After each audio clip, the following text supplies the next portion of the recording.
Shalom saudaraku dikasih Tuhan. Pada kesempatan ini kita bersyukur pada Tuhan karena Tuhan sudah tolong kita dan kita bisa nikmati sedikit firman Tuhan yang akan saya bagikan kepada kita semua pada saat ini. Tema ataupun judul firman Tuhan yang saya buat hari ini adalah karena waktu 1 detik tidak masuk surga. Dalam Efesus 5 ayat 16 saudara dikatakan begini, dan pergunakanlah waktu yang ada karena hari-hari ini adalah jahat. Saudara dikasih Tuhan, di mana-mana ada kejahatan.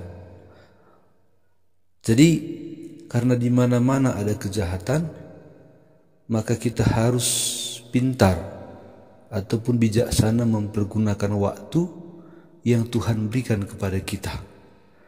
Kita hidup dalam waktu yang pendek, walaupun waktu ini tidak akan berkesudahan, ada terus waktu, tetapi kita hidup di dalam waktu itu dibatasi oleh Tuhan. Firman Tuhan berkata 70-80 tahun seseorang itu sudah bisa tinggalkan dunia, berarti manusia itu sungguh dibatasi hidup. Jadi batas waktu hidup ini saudara dikasih Tuhan sangat penting sekali kita gunakan. Ada satu ilustrasi yang membuat dia tidak bisa masuk surga dan akhirnya dia masuk neraka. Itu gara-gara waktu 1 detik. Ceritanya begini. Seseorang itu dia pernah diinjili, diceritakan firman Tuhan. Lalu dia menunggu-nunggu waktu, mengulur-ngulur waktu, nantilah. Tunggulah tahun depan, bulan depan, minggu depan, nanti. Dan pada akhirnya dia mau bertobat. Pada saat dia mau bertobat mengucapkan, "Kuterima Yesus sebagai Tuhan dan Juru Selamat." Maka sebelum dia mengucapkan itu, detik terakhir dia mau mengucapkan itu, 1 detik lagi ke depan dia mati. Nah, dalam ilustrasi ini dia akhirnya Tuhan taruh ke neraka. Padahal hanya 1 detik jarak ke pertobatannya. 1 detik lagi dia akan bertobat. Tapi karena waktu 1 detik itulah dia akhirnya masuk neraka. Nah, saudara dikasih Tuhan, dari hal ini maka seseorang, kita semua jangan menunda-nunda waktu untuk bertobat. Karena hari-hari ini adalah jahat. Iblis akan berkata di pikiran kita, akan berkata di hati kita, kamu masih panjang hidup, masih ada kesempatan untuk hari esok, untuk bertobat. Ada juga dulu kawan saya ajak ke gereja. Pertama-tama saya bertobat, saya sangat berapi-api untuk bercerita kepada teman-teman saya tentang pengalaman saya bersama dengan Yesus. Dia bilang sama saya, kawan, tobat itu tempatnya di waktu tua. Nanti kalau sudah tua, umur 70-an, mau mati, di situ kita bertobat.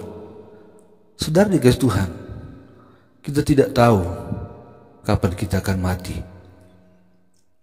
Bisa kita sehat, kuat, tapi kita nggak ada jaminan hari besok kita tembus, masih bisa kita lewati. Karena yang punya waktu itu Tuhan. Itulah makanya firman Tuhan ini berkata, dan pergunakanlah waktu karena hari-hari ini adalah jahat. Jahat ya. Hari-hari ini adalah jahat. Kenapa hari-hari jahat? Karena hari-hari ini dikuasai si jahat. Kalau kita tidak mengalahkannya bersama Tuhan, maka si jahat akan menguasai kita. Si jahat akan menghalangi kita. Si jahat akan berkata tunggu dan tunggu, dan akhirnya bisa saja Anda, orang tua kita, atau siapa saja orang yang kita kasihi bisa gegara satu detik mereka tidak mendapat hidup yang kekal. Bukankah kita hidup di dunia ini Tuhan khususkan untuk mendapat hidup yang kekal, yaitu surga? Kalau neraka nggak usah dicari, dapat saudara. Tapi kalau surga harus dipertahankan, harus habis-habisan kita mempertahankan keselamatan itu. Kalau surga kita dapatkan tidak sekali dapat terus, tapi berjuang. Kalau neraka ya terlalu mudah untuk didapatkan, nggak dicari pun dapat. Tapi kalau surga, kalau nggak dicari nggak dapat. Kalau Tuhan sudah panggil kita untuk mendapat hidup yang kekal, itu satu kemurahan.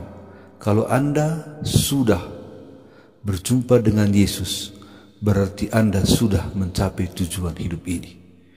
Kalau Anda belum mengenal Yesus, Anda belum mencapai tujuan hidup yang sesungguhnya. Itu makanya jangan buang-buang waktu. Selagi ada kesempatan, selagi Tuhan beri waktu, pergunakanlah waktu itu untuk mencari Tuhan Yesus. Tuhan Yesus memberkati kita. Kalau saudara rindu selalu diberkati lewat channel ini, diberkati dengan firman Tuhan, di bawah video ini ada tulisan subscribe, tekan itu dan tekan loncengnya. Dan kalau saudara tidak bisa subscribe, masuk ke YouTube dan kunjungi kami dan tekan subscribe-nya. Dengan begitu maka saudara akan mendapat selalu postingan-postingan terbaru dari kami. Tuhan Yesus memberkati.